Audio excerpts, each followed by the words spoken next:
Just got an email this week from a client whose, I think it was a 7-year-old dog, went in and the vet said, oh, he's due for his lepto booster. Lepto is a highly reactive vaccine. And so he said, okay, well, while I'm here, you can go ahead and get the vaccine. 20 minutes later, the dog was dead. Had a horrible anaphylactic reaction to the vaccine. Welcome to the Wellness Amazon podcast, where we talk about everything body, mind, and spirit, health, and wellness. No subject is taboo here, and we have fun peeling back all the layers. Let's do this. Welcome, everybody, to a new episode of the Wellness Amazon podcast. And yes, it's a wellness podcast. And yes, most of us have pets. And yes, they need wellness too. And it's also for us a stress reliever when we know that they are taken care of and that they're doing well. With that said, I welcome to the show Dr. Judy Morgan, who is a holistic veterinarian and everything under the sun, not just an integrative veterinarian. No, she's an acupuncturist, a chiropractor, food therapist, a best-selling author of multiple wonderful books. So if you listen to this today and you're like, oh my gosh, this was so much information, I highly recommend her books. And we're going to link everything in the show notes. And yeah, today we're going to talk about pet health in a way more holistic way than what you're probably used to. So welcome to the show, Dr. Morgan. Thanks for the invitation. I'm really happy to be here. Yeah, so am I. Because we talk about on the show all the time about functional medicine and acupuncture and all the things for humans. And well, most of us have pets. So, where do they go? We open a can for them, but we eat like, Whole Foods and kind of weird. So It's very true. Yeah. And I know you've had so many incredible awards too, Hero Award nominee and Woman of the Year and all of these things. So, I mean, you have such a history too in this job. And since you are also doing things a little bit different, how did you get there? It's been a journey, and it's I didn't design it, and I never thought that I would be in this position. I went to veterinary school in the early 1980s, and I went to a school in the Midwest, University of Illinois. So when I graduated in 1984 from veterinary school, very traditional, everything like we didn't even talk about anything other than the the normal Western way of doing things. And I practiced traditional medicine for the first 10 years, and I really hated it. Hmm. And I almost quit veterinary medicine because I was just miserably unhappy. I didn't realize how unhappy I was until I was invited to speak to a college group of pre-veterinary students. And I went and talked about what I did in my job, and I had all these slides from everyday practice. And at the end, the instructor came up to me and said, if you hate your job so much, why do you do it? And I went, oh my gosh, is that what came across? Like, oh, this is horrible. Like I just talked all these students out of doing this. And I didn't realize I was so miserable until that was a defining moment where I went, oh, ew. And I was working for kind of a slave driver, and I ended up getting fired not long after from that job for being pregnant, of all things. So, Gosh. women today, let me just tell you, Mhm. you have it a lot better because in 1989 you could be fired for being pregnant and nobody would do a darn thing about it. Yeah. So I ended up, still working but doing other things, and then I became a partner in a satellite veterinary clinic. And this flyer came across my desk one day in the mail, and it said, uh, use this therapy to help your patients heal faster and heal from orthopedic surgeries. And I was like, all right, well, my partner does all these orthopedic surgeries. This will be great. I can help. I kind of like rehab. So I signed up for the course and I took it. And after I was there for a couple of hours, I said, I think this guy's talking about chiropractic, and I don't even know if I believe in that. Like, what am I Mhm. doing here? We paid a lot of money for me to be there, so I finished out the course. And when I went back to work the following week, I started using what I had learned, and it was nothing short of a miracle. And I went, oh my gosh, like, hello, welcome to a Mhm. new world. And because that was so powerful, I said, well, what else is out there? And I started looking at everything. And what I found that really hit my hot button was traditional Chinese veterinary medicine. So acupuncture, herbal therapy, Tuina, which is a combination massage chiropractic Uh-huh. type thing, and food therapy. And every holistic practitioner I know, when they start dabbling with all the different things, there will be one thing that just like sticks on you like your cloak. And for me, it was food therapy. And what I found was that the power of food to heal when we eat the right things for ourselves. I mean, this has been used in Chinese medicine for Yeah. humans for thousands of years and for animals for thousands of years. And so I started incorporating that into every single patient who walked in the door. We'd have to have a conversation about which ultra processed food they were feeding. And I was like, well, no wonder we have all these chronic problems. We have diabetes, Uh-huh. we have arthritis, we have Cushing's disease, we have all these chronic problems. And I mean, now we're finally starting to talk about that in the human sphere. Like, why has it taken this long?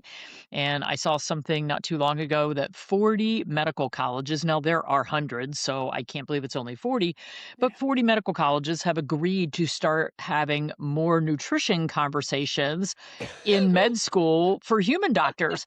And, Yeah. for me, like before I was even into this, my father was a national sales manager. Very high stress job, traveled a lot, ate out a lot, Mm-hmm. and was a carb sugar junkie. So he had an hour commute each way to work, and that hour commute was a bag of cookies and a bag of M&Ms. And he was always overweight, had high blood pressure, like all these Mm. things. He was a heavy smoker.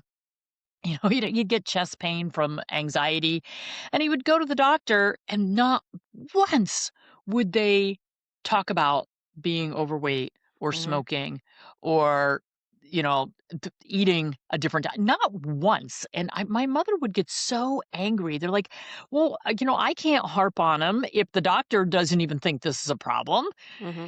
And so I see this same thing in veterinary practice. It's like, well, so I did a podcast with somebody yesterday, and the guy has a cat, and the guy is really into functional medicine for people and longevity. And he said, "Oh, I'm so excited. I can't wait to talk to you about my cat." And I said, "Well, what's the issue with your cat?" It's got an 11-year-old cat with chronic digestive issues. And he Oh. said, "So the veterinarian put it on a special diet." And he goes, "What would you do if I brought my cat to you?" I said, "Well, the first thing I'd do is say, 'Well, which ultra processed food are you giving your cat?' Because I guarantee that's what he's on." "Yeah, yeah, it's a dry kibble. And yeah, they give me some canned stuff. The cat doesn't like it." And I'm like, "Yeah, Uh-huh. well, the first thing we have to do is get rid of the ultra processed food." And when we do that, we see dramatic healing. Same as for people. And people don't understand that when you buy like anything in the grocery store for your pets, it's ultra processed food. And it's no Yeah. different than what's in the middle of it. Like, look where the pet food aisle is. It's in the Yeah. middle of the grocery store with all the ultra processed food. And ultra processed pet food takes it a step further than ultra processed human food because the pet food is the repository for all the waste products from the Yes. human food industry. So Mm-hmm. it's like, oh, we can't use that in human food. That's, Mm-hmm. that meat is contaminated. Uh-huh. Oh no. So, oh, well, we'll just give it to the dogs. No. So when I started changing my patients over to whole foods, human grade, you know, human grade quality foods. And so even when I look at like holistic supplements on our website, we have almost 700 different SKUs, but everything that's in there is human grade. Mm-hmm. Everything that's in there is something that I wouldn't hesitate to take myself because that's the level that we need for our animals if we want true healing, true health, true longevity, and a vibrant life. I see on social media all the time where people go, "Oh, I just lost my dog. He had a good long life. He lived to 11. Yeah, he had all these chronic things going on. So it's great that he made it to 11." And I'm like, "Oh my gosh, we're all celebrating a half a life. Mm-hmm. Like they should be Mm-hmm. living to 20. Our cats should be living well into their 20s. So we need to Yeah. stop celebrating living to 11 and start saying, how do I get to 20?" Mm-hmm. And it starts in the bowl, but there's a lot of other things that go into it as well. Yeah. And I mean, at the end of the day, your cat or your dog, when we talk about these, most common pets, they're mammals. You're a mammal. Yes, we all have our digestive tract, and we all, as soon as we put something in our mouth, it has an effect in the body. It Uh-huh. will do something, either something Yep, really good or something really bad. exactly. And I have a friend who has a beautiful Labrador, and I mean, the dog is sitting a little bit on a throne, which is great, right? But the dog gets cooked for multiple times a day, fresh in Great. this kitchen machine, and it's steamed, and all the vitamins are still in there. You have never. The dog is beautiful. I mean, Mhm. that shiny coat, no skin problems, no allergies, no arthritis, no any of that stuff that all the other Labradors have in the dog Mhm. park, you know? And it's like, Yep. well, that's where it Yeah. starts. Mhm. Exactly. Exactly. And I mean, there's a lot that goes into it. So once I started looking at all of these different things, so I had been out of school for about 10 years when I started really shifting. And once you start making that shift, then you have to look at everything. Like when you're talking about holistic, you have to look at the Mhm. whole picture. And so the goal was for my patients, it was always, well, one, how do we avoid chronic inflammatory conditions? And two, if they already have all those chronic inflammatory conditions, how do we minimize the amount of medication, the amount of things that we have to throw at them? And how do we get the body to turn off all that inflammatory process and turn around and start healing itself from within? And it is amazing the changes that we can see. I have my husband and I have been very active in the rescue world for a very long time. Mhm. We've probably had 100 dogs and probably that many cats go through our house as well. Some we keep, some get adopted. Um, and the changes can be miraculous. We had one Cavalier King Charles Spaniel that we adopted at 8. He had been a breeding mill and a breeding dog in a puppy mill, and he only had 4 teeth when he came. They were rotten at 8 years old. And when I took X-rays on him, his arthritis was some of the Mm. worst at 8 years old. Some of the worst I'd Yeah. ever seen on radiographs. And so, we changed everything for this guy, and he became so active, you would never know that he had arthritis. I mean, his X-rays didn't change, but his activity level went through the roof, and he would race around the yard with the other dogs. Oh. And I've got a Cocker Spaniel now. We don't know his age. He was a stray when he was found. Um, his X-rays look terrible. His activity level, he races around our yard. He has a ball that he loves and chases it all the time. You'd never know that his Mhm. X-rays look like they do. And so when we take away the secondary inflammation, the bony changes are harder to get rid of. Mhm. But when we take away the surrounding tissues inflammation, we give them good muscle to support it, they can live with that. I kind of feel the same with cancers. We had a little guy who, we got him when he was a year and a half old, puppy mill rescue, and at age 15, he developed bladder cancer. And I Mhm. said, "Well, this stinks. Been doing everything right, but here we go. He's 15, he's got bladder cancer." And he had no symptoms. I knew because I was using my Chinese medicine detective skills. It's like, "Oh, your tongue is this horrible dark red, which I call toxic red. You're panting all the time, you're drinking all the time. There's something inflammatory inside your body. There's heat in your body somewhere." Mhm. And so I had an abdominal ultrasound done and it said, "Oh, look at that, 5 tumors in your bladder." Well, that kind of stinks. Okay. Yeah. Can't do surgery, not going to do chemo. What are we going to do? So I made a protocol for him. I'm like, I'm going to tweak your diet. I'm going to throw herbs on board. I'm going to support your immune system. Let's see what happens. So that was at 15. At 16, we repeated the ultrasound. We were down to 3 tumors in the bladder and they were small. I said, Mhm. "Well, we're going in the right direction." And the goal was not to get rid of the cancer. The goal was to be able to live with the cancer and not Right. have it spread and have other problems occur. I said, "All right, we're going well. Things are going great." And then after 17, one day he said, "I don't think I want to eat today." I went, "That's unusual for you." The next day he said, "Yeah, I still don't want to eat." And I went, "That's really unusual for you." And the next day he passed peacefully in his sleep. Mhm. So this is a guy who had cancer for 2 years. The Yeah. goal is not necessarily to wipe out cancer. I tell people all the time, and this is where I start to sound a little woo woo, but I'm like, look, just have a conversation with the cancer and say, I don't need to kill you as long as you don't kill them. Mhm. So we can live in this kind of yeah, a little bit Yeah. touchy relationship, but my goal is not to wipe it out. That's the Western medicine goal is, burn, slash, kill, poison. That does nothing good for the body. Uh-uh. And so if we look at it from a different perspective and say, well, what can I do to support the immune system? What can I do to support the body? What can I do to not support the cancer? uh, and see what happens and see what the body is capable of doing. And it's shocking. I have a good friend that I met in my book writing group, and she was a colonel in the Air Force, very Right. brilliant woman, and she had stage 4 ovarian cancer in her 40s. And I've seen pictures of her in the hospital with her abdomen distended, and she was on hospice, and they told her, chemo hadn't worked, all these things hadn't worked, and they said, "You've got, a week, couple weeks to live." And she said, "Well, everything we've done so far hasn't worked." And so she met with every naturopath, energy healer, everybody she could think of, put together a new program. She's cancer free. She's been cancer free for Oh. 15 years. Uh-huh. And so sometimes we discount what the body is capable of, what energy is capable of, and we need to start looking at things differently. We need to support our health, we need to support our animals' health, support the immune system, and give things a chance Yeah. but we're not going to do that with bad food and with all kinds of chemicals and um, you know, Yeah.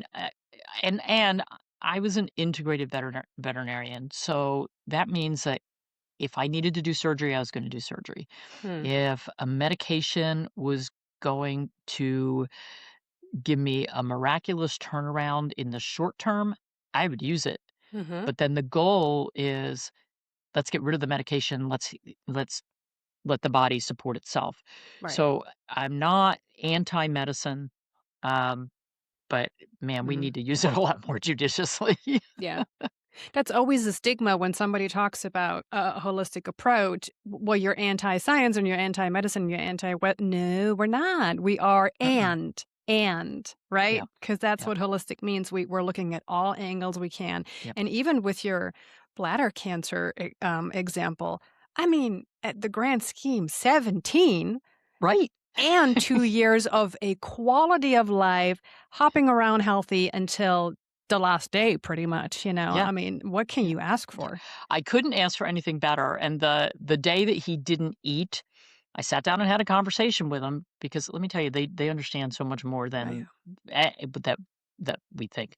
Um, and I had a conversation with him. I said, "George, you've been a great guy." Like, he was everybody's favorite. He went to so many expos. He did so many demonstrations. Like, he was just everybody's little darling.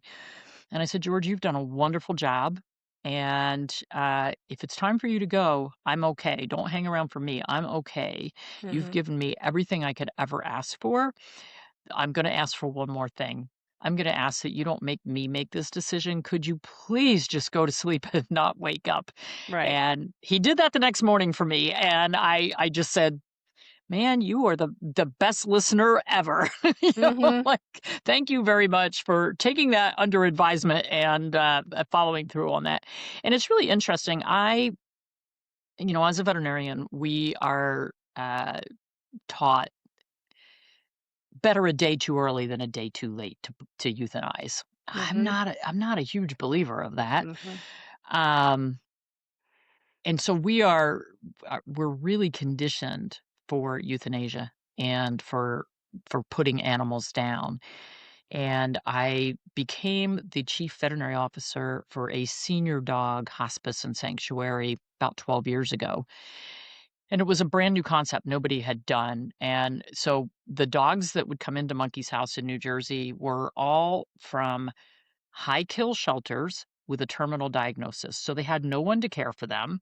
And Mhm. a shelter, there's no way they were going to keep an animal with a terminal Yeah. diagnosis. They're just getting put down. So they could go to Monkey's House, and then we would make a natural protocol for every single one of them, kind of like I did for George. And I mean, some of the longest one that stayed at Monkey's house with a terminal diagnosis was there for 7 years. Wow. She had 3 kinds of cancer, she had kidney disease, like, you name it, but that's the power of doing things in a more natural way. But when we started Monkey's house, uh, one of the things we had to address was euthanasia versus natural death. And Mhm. so I took some classes on hospice care and natural death. And I'll never forget, I texted Michelle, who started Monkey's House, and I said, Michelle, we have to investigate the natural death. Like, we can't just be jumping on euthanasia, and we have to make protocols. Like, what would be indicative of we need to put a dog down versus let's go the natural route and honor what the body wants. And so we came up with a protocol. The only time we would opt for euthanasia and helping them over the bridge was intractable seizures that we couldn't control, Mhm. uh, intractable pain that we couldn't control, or respiratory distress that we couldn't get under control. Mhm. Because those are 3, kind of Yeah. not fun ways to die. And so that's been the way that we've functioned for 12 years. And the first few where we went through the natural death process, it was kind of like, oh, what do we expect? How's this going to go?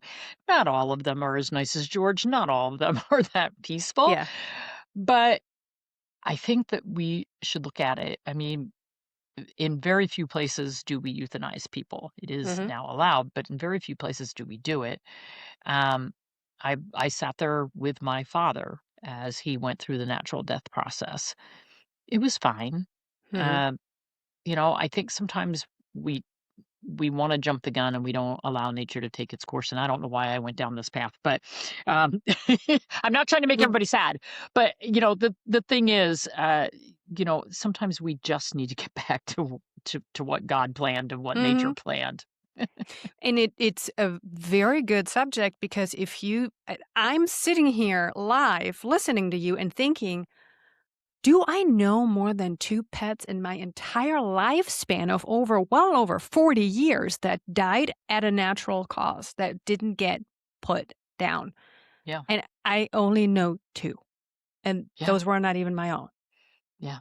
I mean, I have a cat right now who is probably gonna live forever because Yeah, just out of spite, she's gonna live forever just out of spite. are we an angry cat?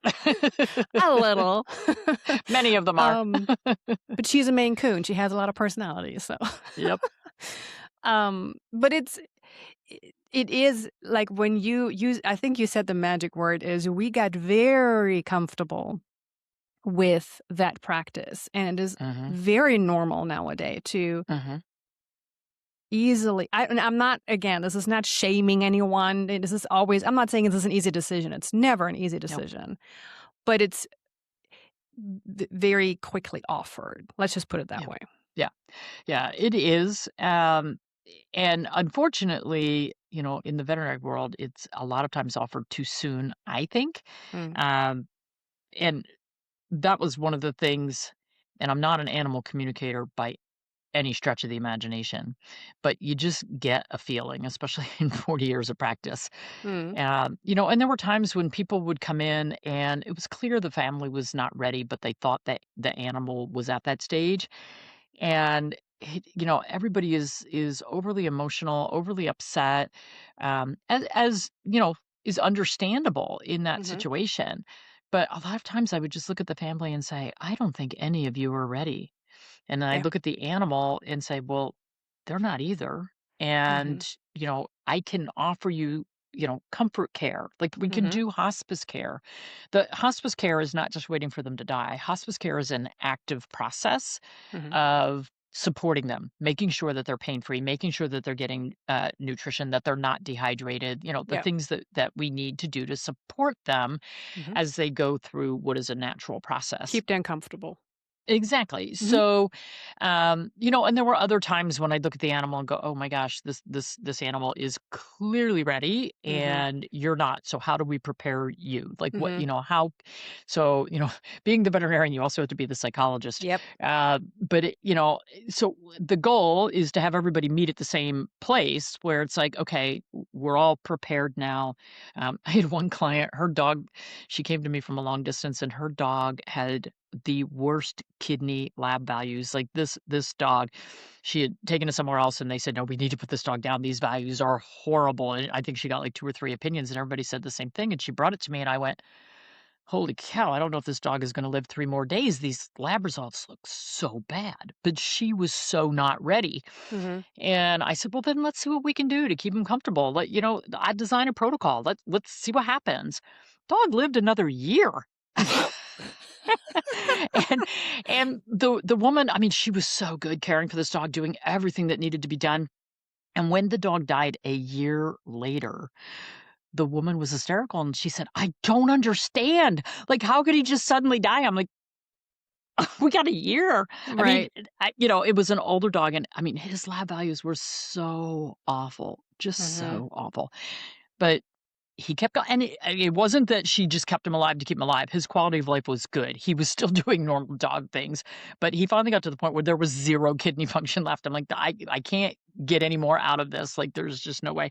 Um, so, for it's just a very difficult thing for a lot of people, particularly my age group. We're baby boomers. We don't have kids at home anymore. We've got our dogs, we've got our cats, and they're they're our children now. This is who we care for, and they are a huge part of our existence. So, Yeah. um, the goal is to have everybody kind of on the same page. Like, how do we support them as well as possible? How do we support you as well as possible? And how do we, kind of get everybody in the same place?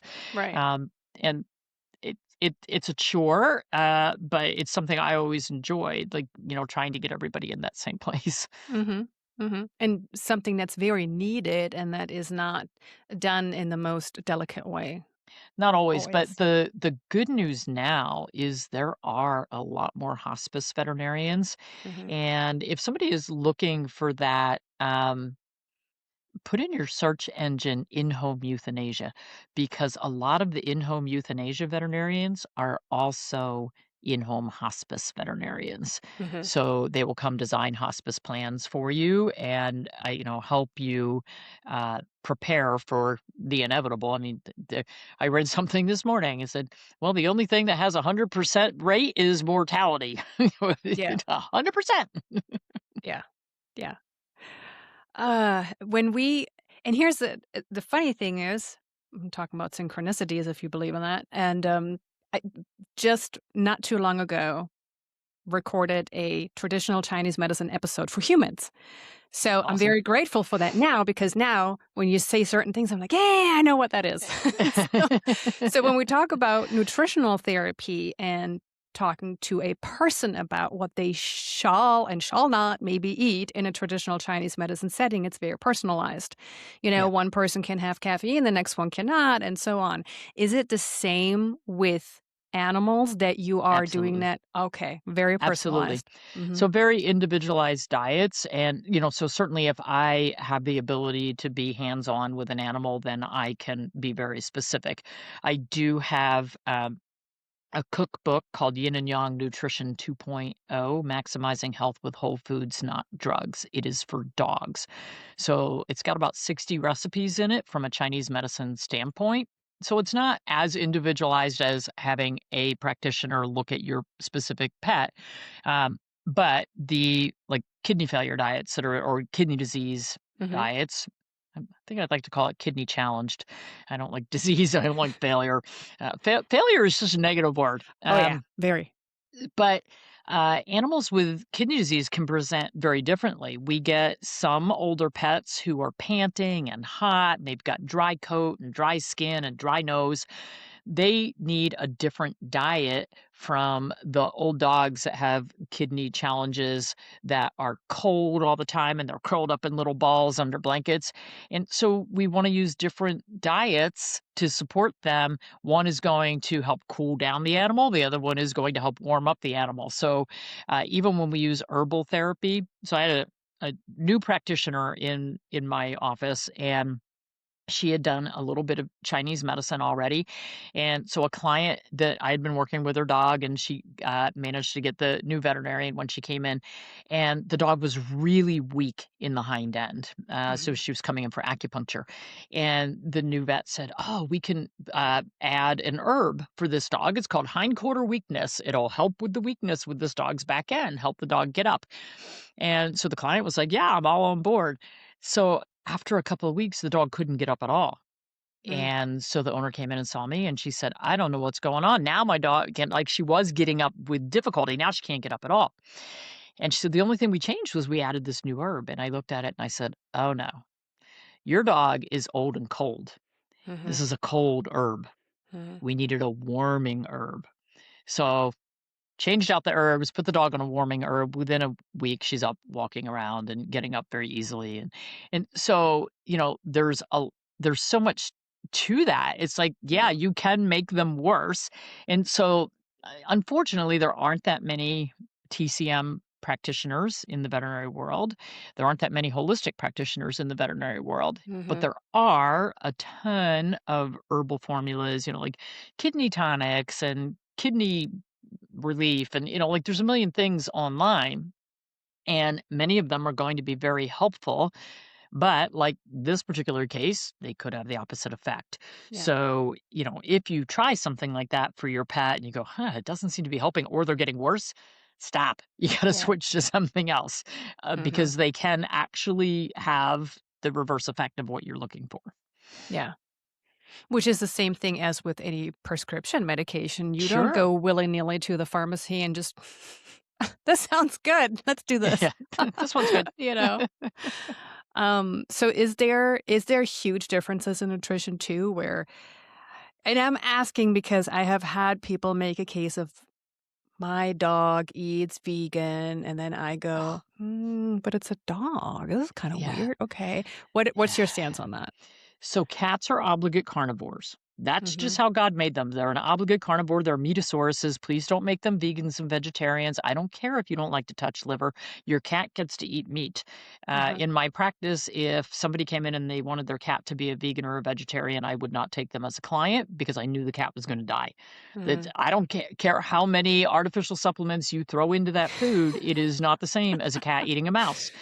So, yeah, I saw too many of them with just really horrific problems, and so that was a no-go for me. Mhm. Uh, Dogs will survive on a vegetarian diet, but they're not going to thrive. It's not what they're meant to eat. Just look at their dentition, look at their digestive tract. It's not what they're meant to eat.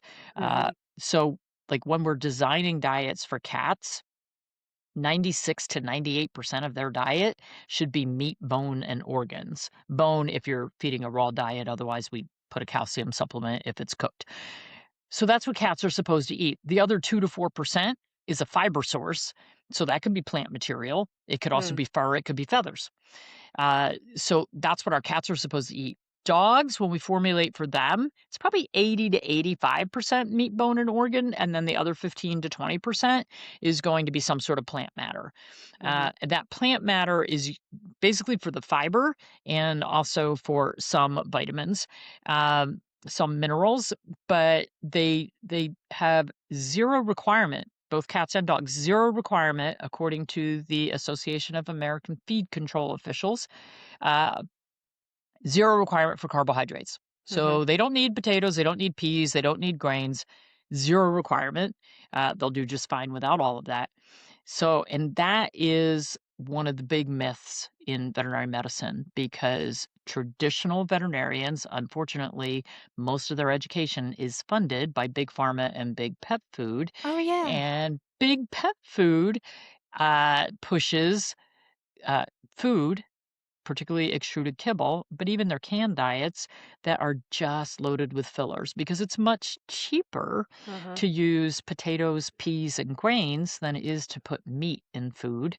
And also, if you're making an extruded kibble, it won't go through the extruder if it has more than about 30% meat. It just gets a gummy, sticky mess. Mm. So they have to have a starch to hold it together, and so that's how you get kibble. You have starch to Mhm. hold it together, which means we're now feeding our cats a diet that's 50% carbohydrates minimum, Mhm. Mhm. not what they're meant to eat.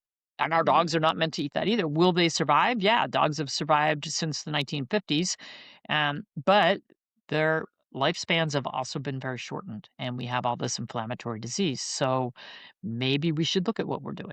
Yeah. Yeah. And I mean, it's a can, it's dead. I mean, if it's in a can, Oh, it is everything in that dead, food is you know? dead. That ultra Yeah. processed food is so Yeah. dead.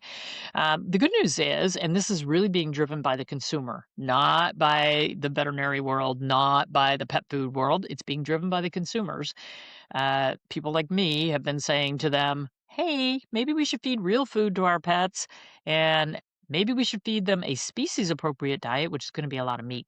So now we have a ton Mhm. of raw and gently cooked foods available, but they're the smaller pet food companies. So you're not going to hear about them on TV. You're not going to hear about them in magazines and things because they're not spending billions of dollars on advertising budget. They're Yeah. using their budget to make good food. And, a lot of these companies are grossing under 10 million a year. And in the pet food industry, under 10 million a year is peanuts. Yeah. The two big companies are like 33 billion a year. Mhm. So that's a little different. And that's why they have all that advertising money. And that's why they advertise that corn is so good for our animals. I mean, that is across the board. Whenever there is a surplus in the industrial sector of corn, soy, freaking vegetable, rendered, blah, blah, margarine, and whatnot, it's like, oh, how can we use this? Oh, we tell everybody it's healthy when you eat it. Right. How can we market that? Now we look at it and we go, Yeah. margarine. Oh, what a nightmare that was. And can I tell you how Mhm. many years? Like, oh God, my parents were still eating margarine 10 years ago. I'm like, Mhm. oh, stop. Mhm. You know? Yeah. The first commercial about Crisco was, it's cleaner. Your kitchen will be less dirty if you use this, and you're just going to be a better housewife. That it was guilt tripping basically Yeah. into using Crisco. I will tell my cat that you said all this, and she'll be very happy because I have, and this is why she's going to live forever. I cannot stop her, and I'm not going to. She goes up the trees and she has a squirrel, she has a baby bunny, she will eat birds, she will eat She's being a mice. cat. I mean, she is good. She is a Yeah. very good hunter. Oh, cats are. So years ago, we're going back 30 years, before I knew any better, my cats were kibble fed. My cats were all declawed.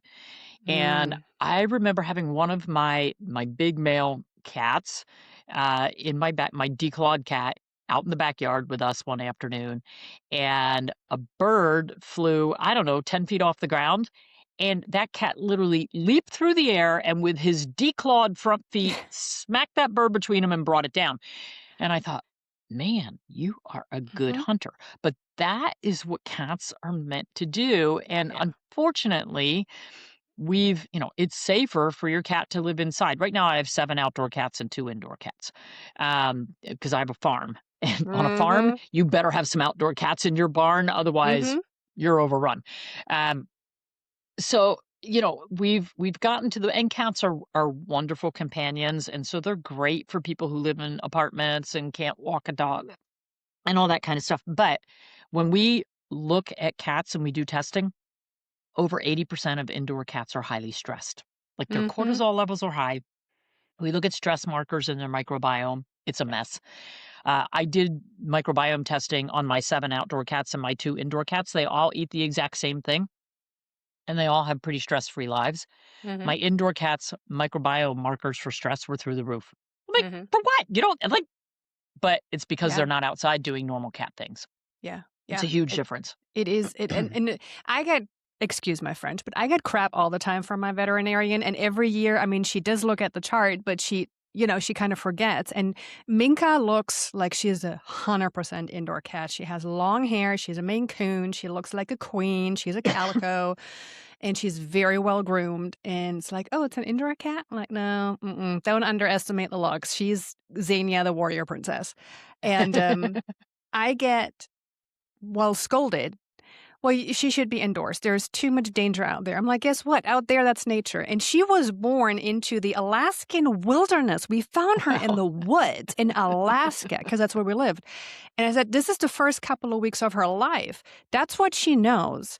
And we Yeah. try to have her indoor At one point, back then because we moved to Florida and we weren't sure yet about, there's no fence and what do we do? What kind of wildlife is out here? Do we have coyotes? All that kind of stuff. And she was awful with the I mean, she would attack everybody at random but me. Everybody hated her, and she hated everybody equally. Sure, And stress cat. yeah, and we took her to the vet, and I kid you not, people always think I'm joking when I tell that story. I'm like, I'm dead serious. They put her on Zoloft.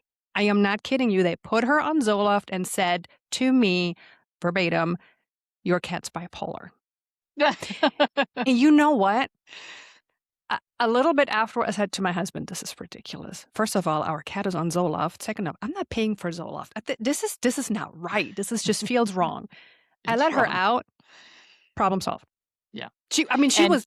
we see that all the time. I read articles in the veterinary stuff that comes in my inbox every day, Mhm. all the time. Which psychological medication is best for cats? And I'm like, why are we using any? The And door.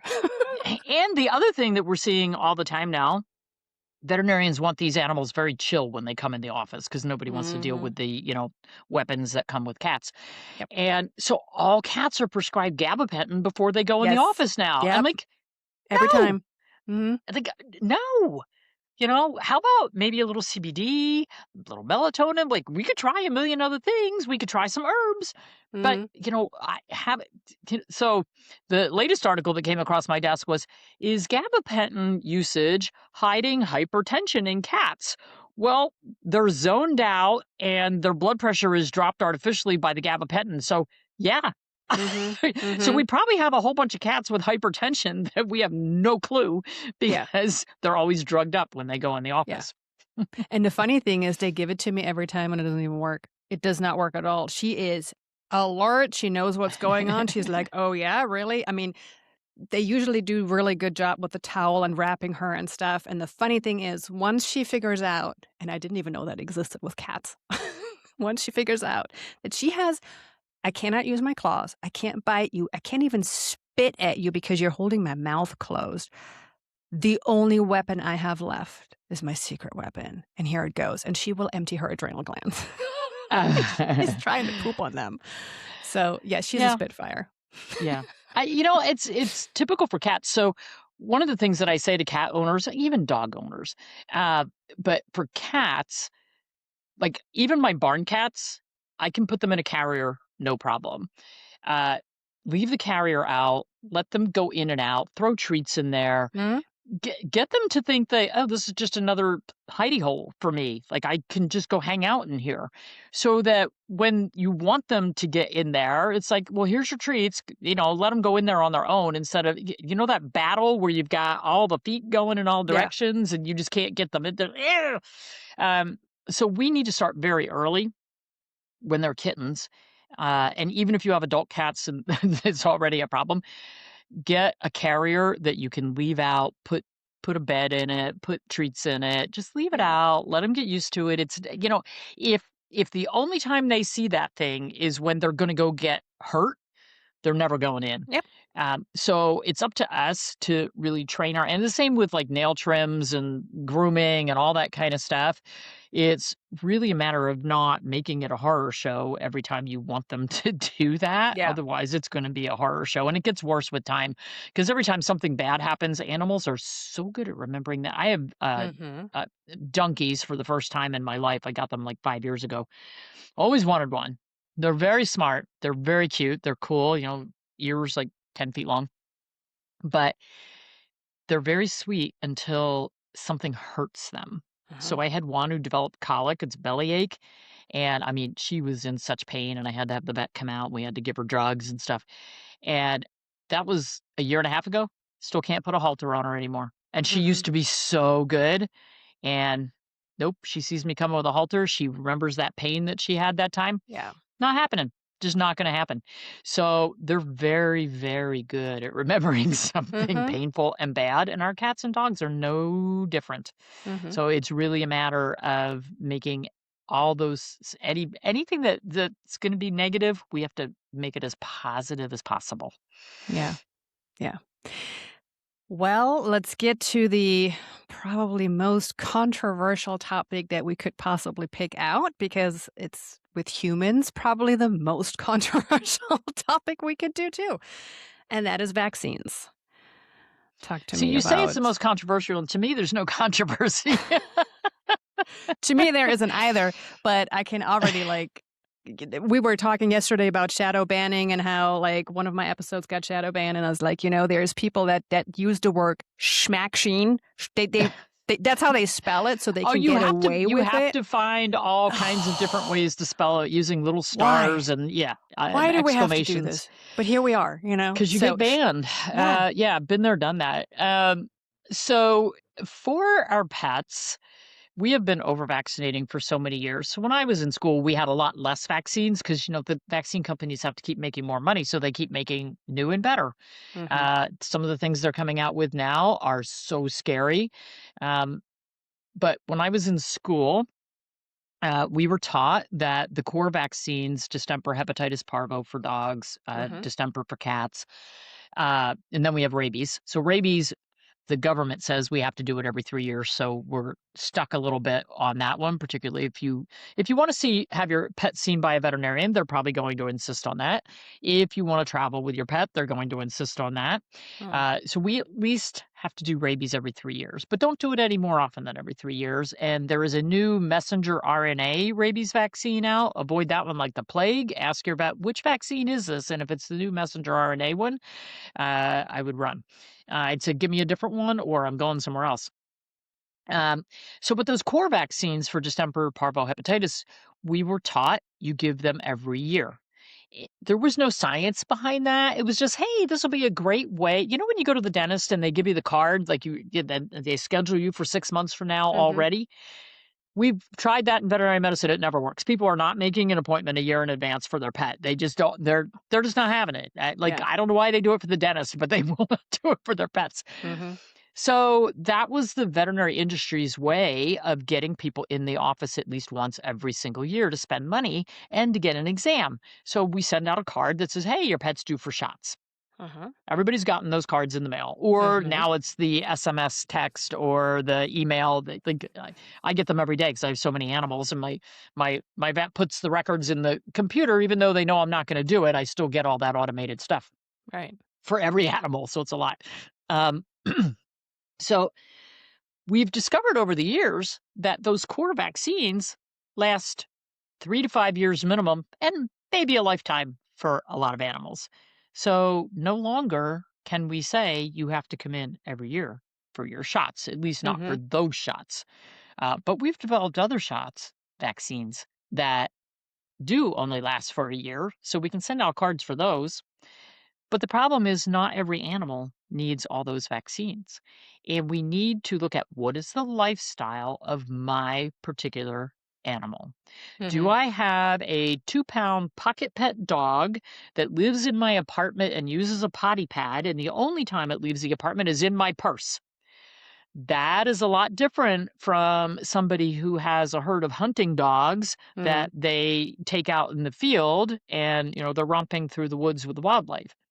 Different lifestyles. Yeah. So we need to have a conversation with our veterinarian with the lifestyle of our particular pet. And if you walk in somewhere and they go, "Well, this is just our protocol. All puppies get this. All kittens get this. All adult dogs get this." I would say, "Yep, my dog is not every dog. My dog is an individual dog, and I want to have a conversation about what my dog does." Hmm. So, my book that explains this the best is Raising Naturally Healthy Pets. The vaccine chapter is the longest chapter Hmm. because in that chapter, I talk about each one of the diseases that we have vaccines for, how the diseases spread, Hmm. how long the vaccine actually lasts, and whether or not your pet would be a candidate to get that particular vaccine, and the side effects, because some vaccines have horrendous side effects. I just got an email this week from a client whose, I think it was a 7-year-old dog, went in and the vet said, "Oh, he's due for his lepto booster." Lepto is a highly reactive vaccine. Oh. We don't have it for cats, only dogs. Um, and so he said, "Okay, well, while I'm here, you can go ahead and get the vaccine." 20 minutes later, the dog was dead. Had a horrible, anaphylactic reaction to the vaccine. And he sent me the vet records, and they did not jump on it fast enough. They did not treat fast enough, and his dog died. Mm. I got another email from somebody this week whose cat just had the new messenger RNA rabies vaccine. 2 weeks later, the cat has an autoimmune disease and is dying. Hmm. So vaccines are not innocuous. Vaccines do have side effects, not for all animals, but for a lot of animals and for more animals than we'd like to admit. And very few of them get reported, which is why the vaccine companies and the FDA can say, "Oh, no, there's not very many of them." Well, only 1% of reactions get reported. Mhm. So, what about the other 99%? That's a lot of animals. So, common vaccine reactions are soreness at the site where the injection was given, maybe having a low grade, kind of like kids, low grade fever, being kind of stiff and sore, feeling kind of flu like for 24, 48 hours, not wanting to be touched in that area. That's a mild reaction. But a more serious reaction is going to be swelling in the face and the ears, vomiting, diarrhea, trouble breathing, autoimmune reactions where they start killing off their red blood cells or they start killing off their platelets or the muscles on their head shrink away. Lots of things can happen. Hmm. So, the more vaccines that are given at a time. So, if you go in and you've got an animal who's a little fractious and the vet says, "Don't worry, we can give him everything that he needs today." And so, your pet, it might only be 3 injections, but there might be 10 different vaccines in those needles. And they go, "We can give them all together." The chances of reaction go up exponentially Mhm. the more you give at one time. Like Right. I see what our kids get at one time, and I Oh, just yeah. oh. Um, so and the smaller the dog, so the smaller the breed, Mhm. the more reactive. Mhm. So there are certain Yeah. vaccines that like I didn't even carry influenza vaccine in my practice. It's Mhm. it's just not a big deal. We don't see it very often. Why would we and unfortunately boarding, grooming, daycare, those Mhm. places require all kinds of stuff that your pets just do not need, and so my dogs do not go to any of those places. I Mhm. learned how to groom my dogs myself because I'm not doing that, and when I go away, somebody comes and stays at my house. Mhm. Um, I highly recommend doing it that way Yeah. so that you don't have to get all the unnecessary things. But and yes, is it a big pain in the butt if you do have to take your pet to those kinds of places and you do have this laundry list of vaccines that you're going to have to show that they had? You've got to spread them out. It may take you 3 months to, back and forth, back and forth, back and forth, getting one at a time. Part of the reason for that is so that your pet doesn't react. The other part of that is so that if they do react, you know which You know one what? they Mhm. reacted Mhm. to. Mhm. Because there's no antidote for these things. And this goes for any medication that you give orally, Mhm. topically, inject into them. You can't get it back out once it's in. So these long-acting Yeah. injections that last, oh, we can prevent heartworms with a one injection that lasts 12 months. Oh, we can prevent fleas and ticks with one injection that lasts 12 months. You can't get it back out. And if they have a reaction, you're stuck. There's no Mhm. antidote. These are poison. Don't do it. So you really need to look at what is my pet's exposure. So my outdoor cats, I do not give them feline leukemia vaccine. I hate that vaccine. They like to make fibrosarcomas, which is a deadly tumor. Cats like to make tumors. You poke them with something, they're going to be like, "Oh, I can make a tumor out of that." That's just what they Mhm. do. So, my outdoor cats, we don't have stray cats. We have 23 acres. We have one stray cat who comes to visit. He's been visiting for 2 years. He's very cute. We can almost pet him now. But he kind of comes and goes. He's the Mhm. one stray. I don't have 20 strays coming around. Yeah. Um, I had bought a farm in New Jersey, and the farm next door had a feral cat colony. And I had my own cats that were outside, and I said, I got to see what's going on with this feral cat colony. And so I started trapping cats. And the first thing I would do is test them for feline leukemia and feline AIDS. And it was rampant in that Mhm. colony. Mhm. So that was a big problem. I didn't want my cats exposed to that. I still didn't vaccinate my cats. There's not a vaccine for the feline AIDS and for the feline leukemia. I'm like, oh, I'm not going to vaccinate my cats. I'm going to strengthen my cat's immune system so that they're as healthy as they can possibly be. And then I systematically eliminated the positive cats from the farm next door. If they were sick, they got put down. If they were healthy but carrying, then they found homes Mhm. where they could be isolated from other cats. And it took about a year to get through the whole colony and get everybody trapped. And we also spayed and neutered everybody because we Yeah. didn't want to keep adding to the colony. Yep. It worked beautifully, but it took a lot of diligence to be able to do that.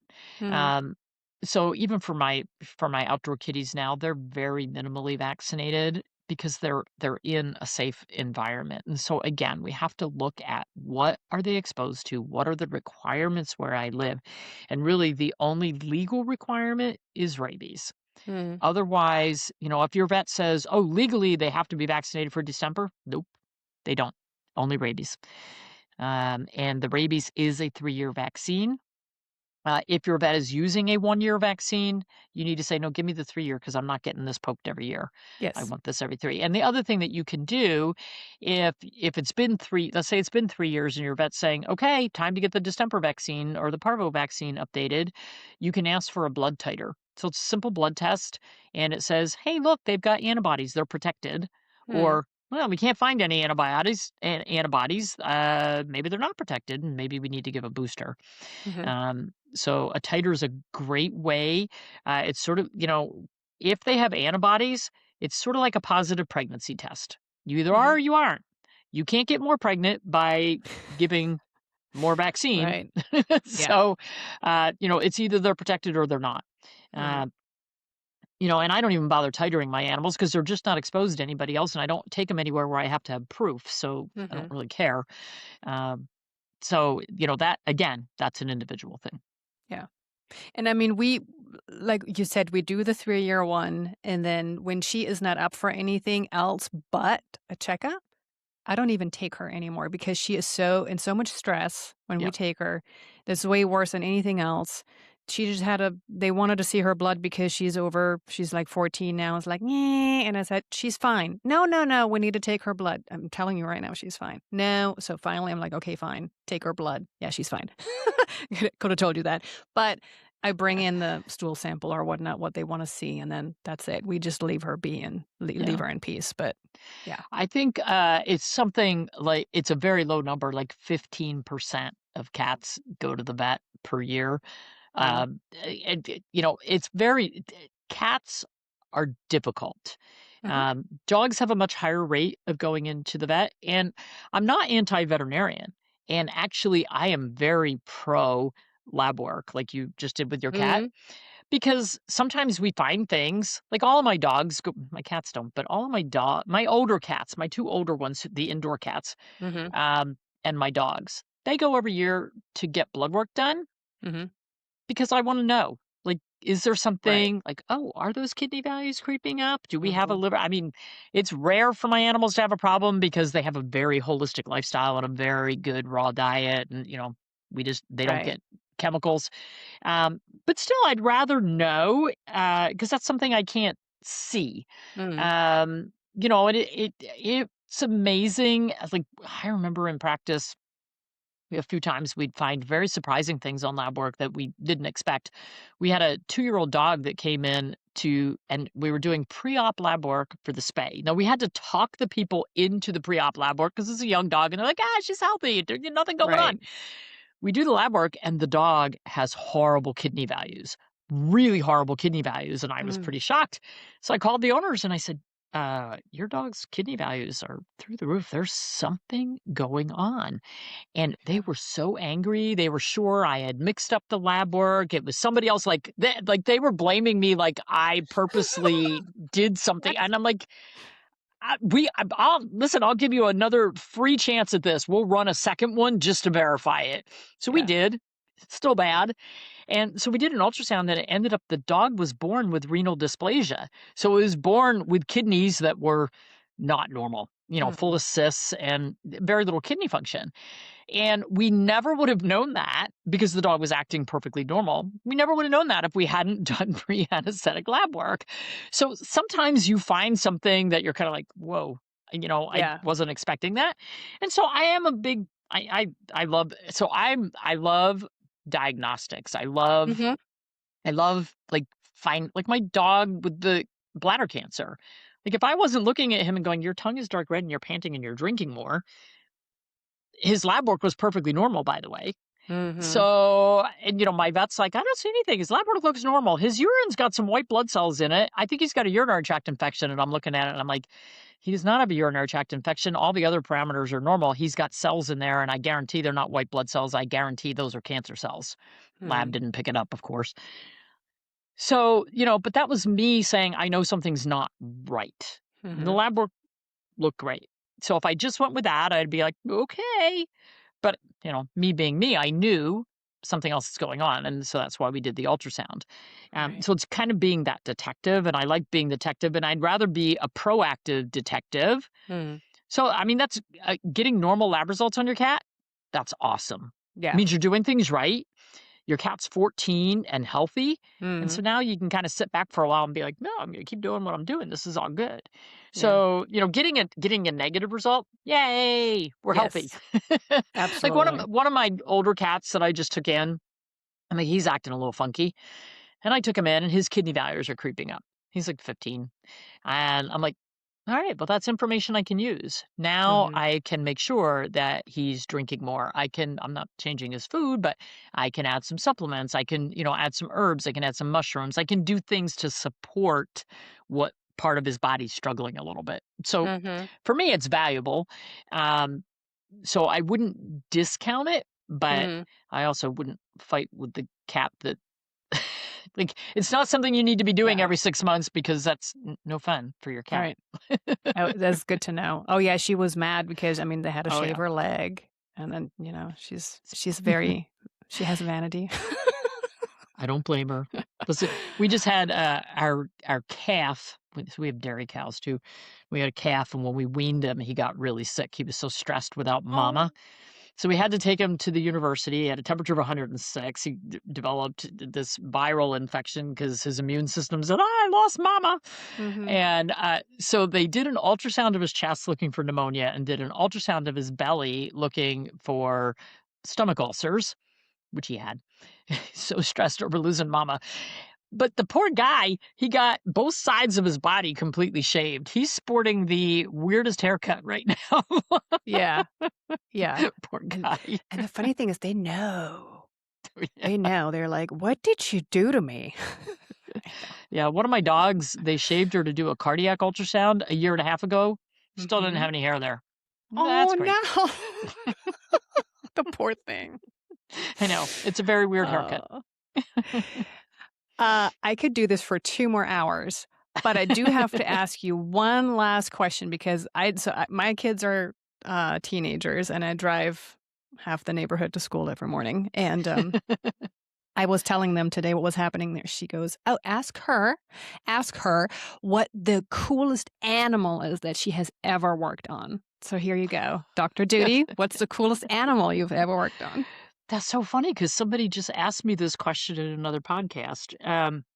So when we first bought our practice, we were still under construction and we weren't really fully open. And some guy walks in the front door and he says, I need an injection of Baytril, which is a very specific antibiotic, for my pet with an upper respiratory infection.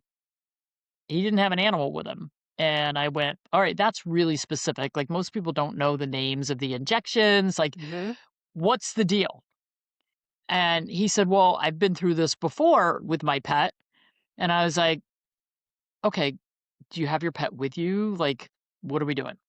And so the guy had long hair. He lifts up his hair, and there's this lizardy thing sitting on his shoulder. And I don't do things with scales. And so he's got this lizardy thing sitting on his shoulder. And he says, this is a blue tongue skink. And it goes, that, and it has a blue tongue. I'm like, okay, I get Right. the name. Like, I've never heard of this thing. And he said, the exotic vet is closed and I live here in town. And Mhm. so I just walked in to see if you could do this. And I'm like, I've never done this. Do you know where I should inject it? And do you know how much I should inject? And Mhm. so, I looked up some things in my books and I'm like, "What? He's speaking the truth." So, Okay. I'm like, I'm not going to charge you for this because I don't know what I'm doing. And if it goes south, you can't come after me because I'm doing you a favor. He was like, yeah, that's fine. So I gave the injection of antibiotics to his skink and it got better and everybody was all happy. And that's the That's only a one I've ever treated and I'm never doing it again. That is amazing. I love that, especially that you couldn't see it at first because it was hiding in I his was like, hair. this guy doesn't even have an animal. Good thing he knew all of that stuff, though. Yeah, Well, if he good. didn't know all that, it wasn't going to happen because I was clueless. Right, right. That's incredible. I think the girls' orthodontist actually they have one of those in a terrarium in the front office, so you can look There you at it. go. I mean, I think they're nocturnal. I think he sleeps all day. I have no So clue. I, I think so. I think it says that don't tap on the glass. They're nocturnal. Oh, okay, okay, I would just say that it was aptly named. okay. That's all I got. Yeah, yeah. Someone did it well duty. Okay. Yeah, so I just wanna make sure that people know that because we talked about nutrition, we talked a little bit about euthanasia, we talked about vaccines, but really on your website and your books, you talk natural alternatives to chemicals, species appropriate diet that you can look up, mental health, grooming, better products to use on your vets, just like with humans, and veterinary care and tips and tricks for that too, and maybe even some good questions, what you already mentioned today, to ask your vet to make sure you can make informed decision there. Yep. And yeah, and I know, Dr. Judy, you have a special nugget for all of our listeners with a code for your books, Yep. correct? So on naturallyhealthypets.com, that's my website. If you use the code wellnessamazon50, you can get 50% off any of my books that I have written. Awesome. Thank you so much. And I highly recommend those books because everything we just talked about today and all the other stuff I just mentioned, you really go into detail about this. And it's something you then have forever. You can look it back up. And because I know this was a lot of information and there it's more, it's always there and you have it and you have it on your shelf and you can always pull it out. So I'm a huge fan of actual books, but also Me too. Kindle. Kindle is there too. Thank you so much for being here, Dr. Thank you Morgan. very It much. was a pleasure. I really hope that there's more of you out there because obviously this is something that's uh, first of all the information is not enough out there, and then people that practice it like you are not enough out there. There are not enough of us, that is for sure. So Yeah. that's why it's up to the pet parents to educate themselves.